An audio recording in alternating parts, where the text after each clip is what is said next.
اسلام میں انسان کے لباس کو بڑی اہمیت دی گئی کہ لباس پہنو. لباس حتیٰ جب انسان شادی کرتا ہے تو اللہ نے اس بہترین رشتے کو، اس ازدواج کو اللہ نے لباس سے کہا کہ تم اس کے لیے لباس ہو اور وہ تمہارے لیے لباس ہے.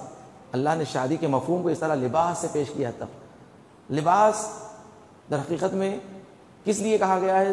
کیونکہ لباس انسان کی شخصیت کو ظاہر کرتا ہے، انسان کی پرسنالٹی کو ظاہر کرتا ہے کہ انسان کیسا ہے.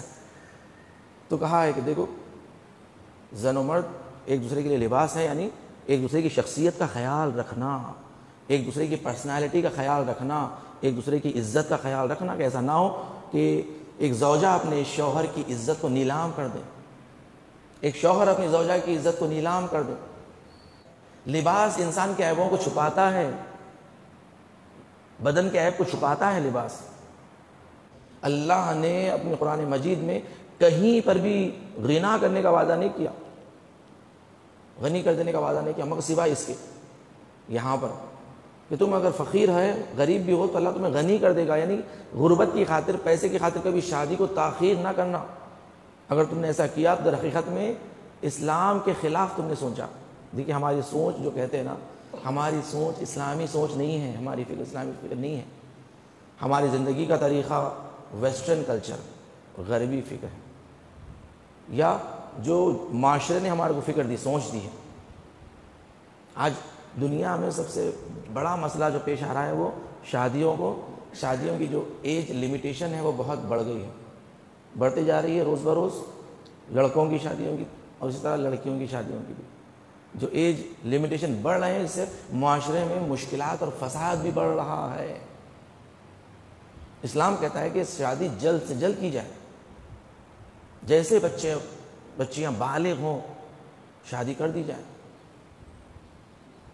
اسلامی روایات میں حتیٰ یہ کہا گیا ہے کہ وہ لڑکی بہترین لڑکی ہے جو اپنے شوہر کے گھر میں بالغ ہو. ازدواج زندگی لباس ہے، ایک دوسرے کے عیبوں کو چھپاؤ، ایک دوسرے کے لیے زینت بنو، ایک دوسرے کی پرسنالٹی کو بتاؤ. ایک بہترین زوجہ وہ ہے جو اپنے شوہر کو یہ کہیں کہ دنیا کے سب سے بہترین انسان تم ہو، اور شوہر بھی اپنی زوجہ کو ہمیشہ یہ کہیں کہ تم دنیا کی بہترین عورت تم ہو. ابھی ایک حال ہی میں نیوز آ رہی تھی کہ ایک بہت بڑے منسٹر نے، جو یہ دنوں میں ان کے پاس دیوالی میں پوجا ہوتی ہے تو ان کی دیوی ماں کی پوجا کرتے، تو انہوں نے کیا کیا، کہا کہ اگر کوئی حقیقی دیوی ماں کی پوجا کرنا ہو تو اپنی زوجہ کی پوجا کرو.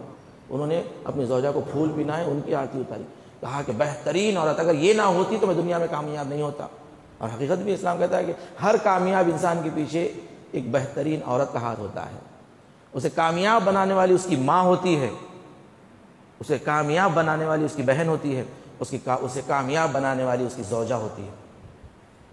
ایک عورت کا ہاتھ، عورت یہ انسان کو شرافت عطا کرتی ہے. اس لیے کہتے ہیں کہ عورت اور ازدواج ایک دوسرے کے لیے لباس کی طرح ہے. لباس سے تعبیر کی گئی ہے، لباس ہے. لباس انسان کے عیبوں کو چھپاتا ہے. ایک دوسرے کے عیبوں کو چھپائیں، کسی کے سامنے بیان نہ کریں. اپنی ذاتی زندگی، اپنی ذاتی شخصیت دوسروں کے سامنے بیان نہ کرنا، اپنی محبت کا ابراز کرنا. اسلام پیغمبر اکرم محمد مصطفیٰ صلی اللہ علیہ وآلہ وسلم آپ نے ارشاد فرمایا ہے کہ ایک مرد کا اپنی زوجہ سے کہنا کہ میں تمہیں چاہتا ہوں، یہ اس کے دل سے کبھی نہیں نکلے گا. کیونکہ معمولاً تو خواتین کہہ دیتی ہیں، اپنی محبت کا اظہار تو شوہر سے کرتی رہتی ہیں، مگر مرد میں بڑی سختی ہوتی ہے. کیونکہ مرد سمجھتا ہے کہ کچھ چیزوں میں بولنے میں اس کو شرم آتی ہے، کچھ چیزیں بولنے میں، اظہار کرنے میں شرم آتی ہے، محبت کا اظہار کرنے میں شرم آتا ہے. وہ فرمایا کہ یہ کہو، اس کے دل سے کبھی نہیں نکلے گا. پیغمبر فرمایا کہ تم اپنی زوجہ سے کہو. یہ چیز عزیزان گرامی بڑی اہمیت ہے.